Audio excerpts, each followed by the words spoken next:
Asfoor is a senior occupational hygienist working in Gulf refining. He has over 35 years of experience in the medical field for both the Ministry of Health and Gulf refining. His experience has been in medical nursing and industrial medicine. From 2012 onwards, he has been assigned to the Fire, Health and Safety Department to cover safety and occupational hygiene. He achieved the prestigious international certificate in occupational hygiene from UK and as the first Bahraini getting such qualification. Mr. Abdullah obtained his Masters of Science in Safety and Healthcare Management from the Royal College of Surgeons in RCSI. Welcome, Mr. Abdullah.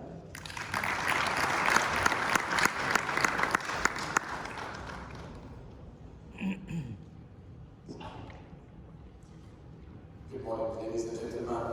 It's a pleasure to be with you today here. Part of my job and occupation of occupation hygiene.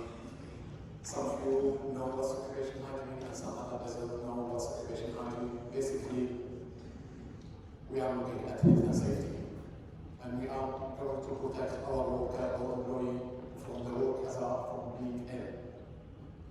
So, part of that, I'm going to cover a small part of occupation hygiene, which is the welders who's doing the job and how they expose the welding fume and what's the hazard of the welding fume. This will go with you through this presentation, and it's a very interesting presentation. Please take note if anyone wants to ask me a question later on. I'll try to finish in 20 minutes, but it's very difficult. Sorry, I'll try to.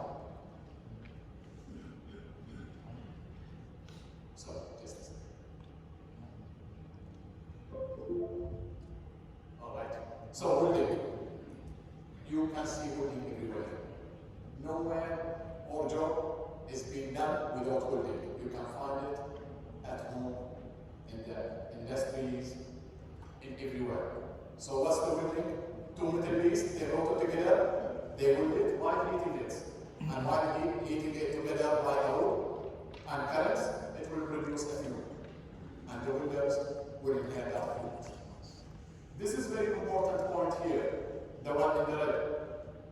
There is 43% increase of lung cancers or cancers related to the welders compared to any other kind of job. So exposing to welding fume, it is very hazardous, and most of the welders, they can get a cancer, electric, whatever kind of welding they are doing. More we go, more we understand. I started the video, I know this video about 5 minutes, but this video will help us all to understand what I'm going to talk to you about.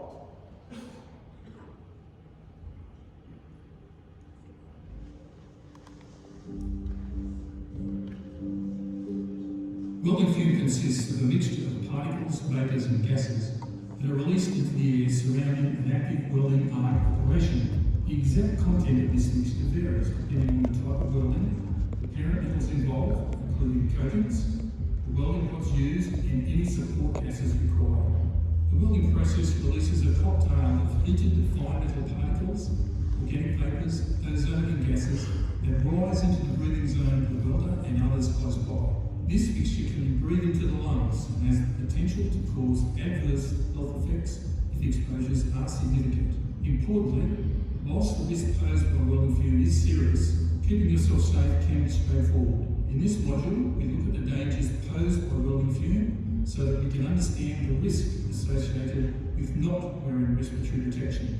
We then look at what level of protection is required by law and what must be done if you're unsure of the level of fume exposures at your workplace.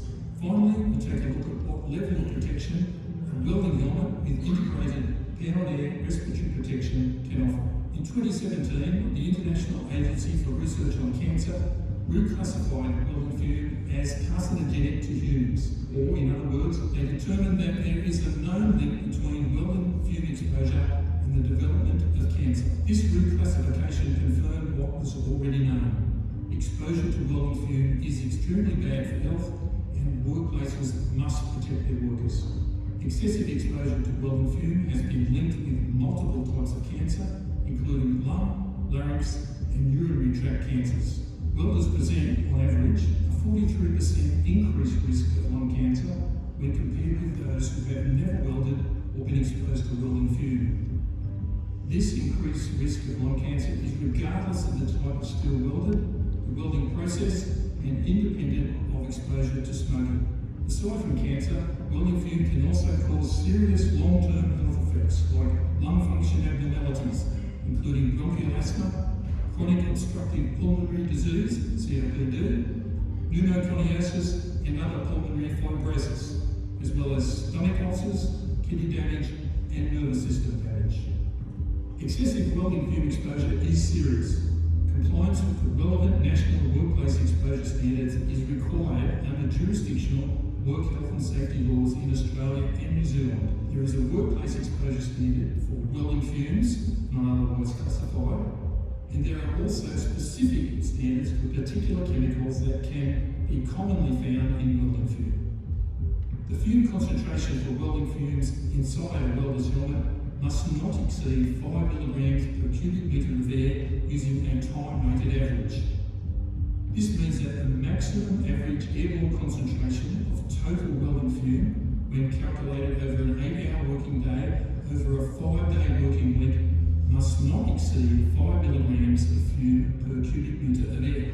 Some of the metal fumes that welders may be exposed to, such as manganese, cadmium, and chromium, have specific workplace exposure standards far lower than that of general welding fume.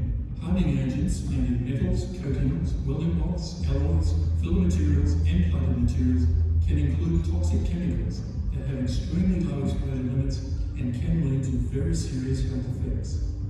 If employers or employees are unsure whether the welding fume exposures at their workplace exceed the exposure standard for welding fume, or exceed the exposure standard for specific contaminants like manganese, cadmium, and chromium, welding fume monitoring must be conducted.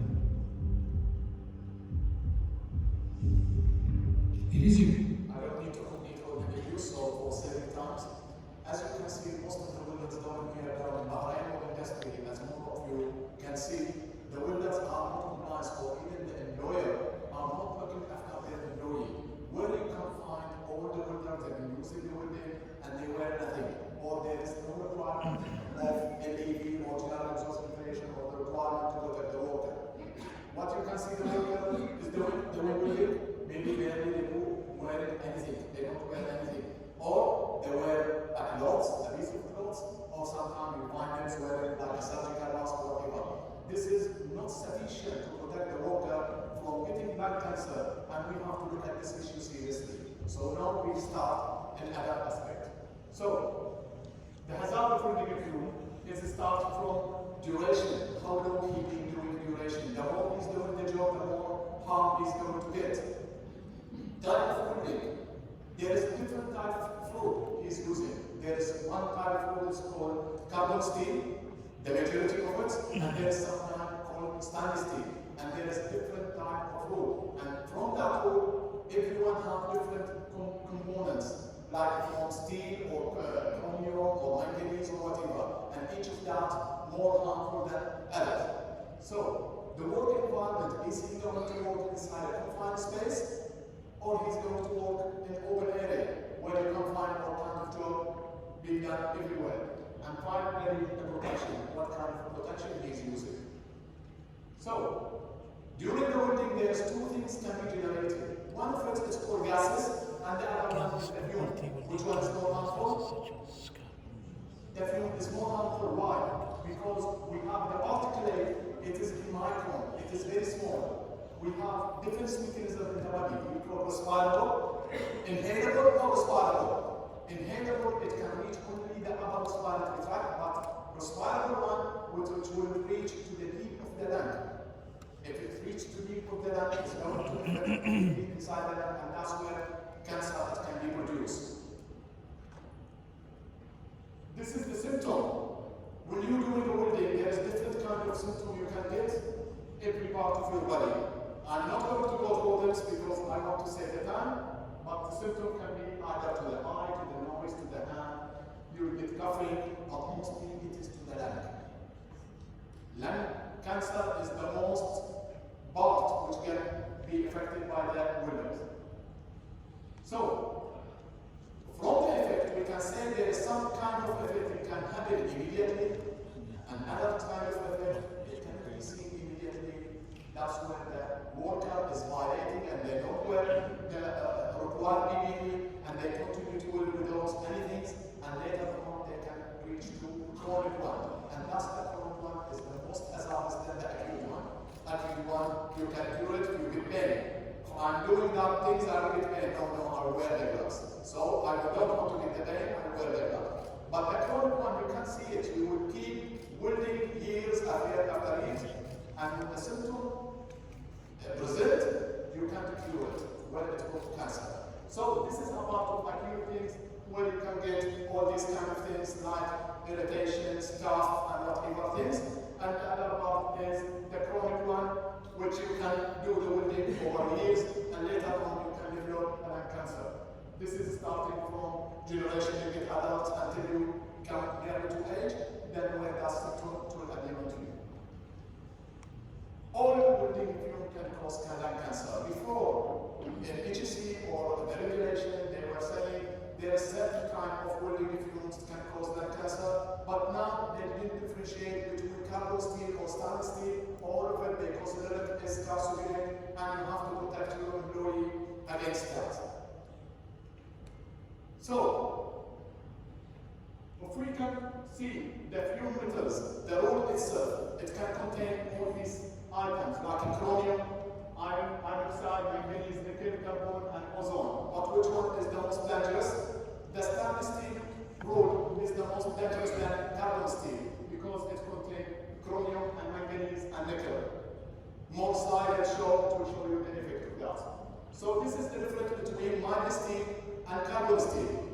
I'm not saying carbon mild steel it doesn't cause cancer. Yes, now HEC the regulation they say even carbon steel can cause you cancer, but it's while welding with the stainless steel, the other one on the left hand side, it is different for causing cancer. So we have to take extra precaution when we are doing welding with the stainless steel. What's extra precaution? Suppose we are allowed to use certain mask in open area with the carbon steel. At the same time, if you are doing it with the stainless steel, you have to wear different kind of mask to protect the employee. As per regulation, this is an HEC regulation. It's been said from 2019 with immediate effect. There is a strengthening of HEC enforcement expectation for all welding fume, including mild steel welding can cause cancer.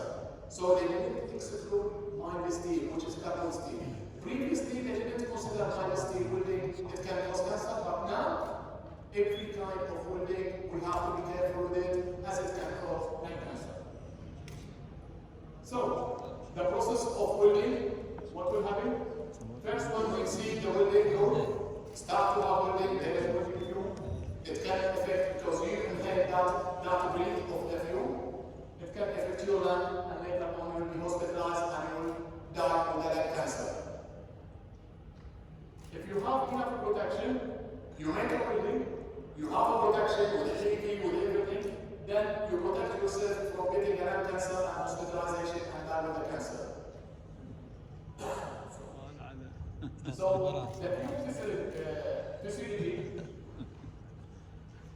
the fumes, as I explained before, will last from the defense mechanism. It usually moves the lungs after a long time of exposure, not when you get the harm. The welding roll, what's the welding roll will contain? The welding roll itself, you see it as a hard substance, which they keep it to the current. But what's that welding roll include? Will include like base metal, fillers, coating, emerging chemical, and gases. So when it's being heated, all these criteria items will be adhered as a fume, and the welder will contain. दोनों mobile में तो निकाल दो ये बाहर को भी निकालना पड़ेगा We are looking at time weight average. We are measuring that by time weight average or still. There is a limit, an international limit, where the welder can expose to that limit. If we exceed that limit, then the harm will start. As it's been said before, for the welding, it's 5 milligram. When started 5 milligram, it's become from the international standard, and we should not exceed that. So here we have two things, time weight average and still. Time weight average is mean we are measuring the exposure of the welding fume over 8 hours, and still we are measuring that average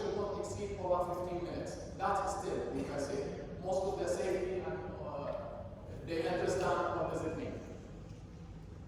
So what do we have to do? All kinds of welding, it's a requirement for industry to make a survey to understand what kind of exposure, how much their welders are exposed to that. So for that they have to make monitoring exposures. So what they will do, we at Barco, we are a big industry, we have lots of welding around the area, all over the years, daily basis, and shutdown, we have no welding, we have to do this to comply to standards. We have to do a survey. And if we make a survey, we send the analysis to the, the result, sample to the laboratory, and we get the result. And we get the result, we have to make analysis for that result. We see how much that worker exposed to. And finally, we generate a report, and that report will be communicated to the concerned department or concerned area where we have done the survey, and we write them a recommendation and everything. Let's see. We start with a survey. I have a team in my section to make that survey. What's our requirement? We have to get agreement with a qualifying laboratory, and from that laboratory we have to get a certain type of filters. That filter is called, that's 25 millimeter GFA filters. Sorry. And we have iron sample. This is the iron sample. Sorry, the iron sample there, and in this case, a pump. The pump which is in the waste. We make calibration, we make lots of operation before we start to make welding. Then, if all these things is ready, we apply the second pictures, dial inside the visors, and we measure that over times, and we make a limits how much the air is sucking, and we write all that report before we send it to the laboratory. After finishing all this, this is a kind of filter. It comes as a white, but when we take a sample, it will change to brown or black color even. And when it's sent to the laboratory will send us that report. And in that report, it will show us, we understand every sample we send to which employee we have taken that sample list. Where he's working, what his badge number, everything. We have details in that, but it is not in, but we have a tracking number. When we get that report, we make our analysis. Our analysis, the one is in red. Because if we understand that the level, it should not be exceeded, we see how much the level is being exceeded. Is it exceeded 1 time, 2 times, 3 times, and we make it marking in there. So after that, we understand what we find in the workplace. When we do the survey, we see the worker is wearing mask, not wearing mask, what's the kind of engineering level is there? Is there any AV? Is there any general ventilation, whatever? We generate a report. And from the report, we generate this report and we send it to the concerned department and we make an action to be done. We don't leave it as it is. If there is no AV, we say that's a requirement. So, this is from 2019 as well as been saying control of minimizing the risk of cancer will require software engineering control. Engineering control is main requirement of EV, local exhaust ventilation. So most of the places they don't use the local exhaust ventilation and they make a welding without any engineering control. So engineering control here is very important. From the picture there, you can see the local exhaust ventilation is attached very close to the source of the welding. So regardless, I'm not technical. So regardless of the duration, HEC will no longer accept any welding to be undertaken without a suitable exposure control measurement in place. This is the hierarchy of control. I want you to repeat the hierarchy of control. Hierarchy of control starting from elimination, substitution, until we reach the personal protective equipment, which is the last mechanism. I want you to see these 2 videos, and these 2 videos is very important to see the effect of the EV. When the EV is connected, you see all the fume will be set by the local exhaust ventilation. But when the other part is connected, the hose, you will see all the fume will go to the window. Yes or no? He's doing the disconnection. And he starts to breathe all the current. This is another current. That importance of everything should be in place. The second part, we can see the effect of the fuel. How much fuel the welder will inhale. Look at this video. This is over 30 seconds of welding only. See what he's doing. احنا بنخليها في And he is not 20 seconds. I'll place the rack fully in front of the scale fume capture for 20 seconds. he put it back to the video and he makes some work. Over 30 seconds, and we see the kind of work that helps so much to change. With 20 seconds of welding.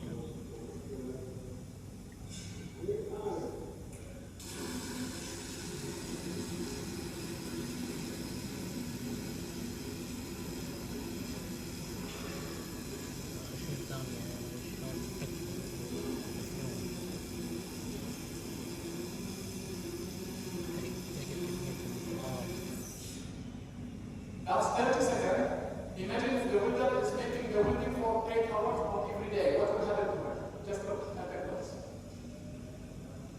That's what the welder is going to do. 20 seconds. Welding fuel, as you can see.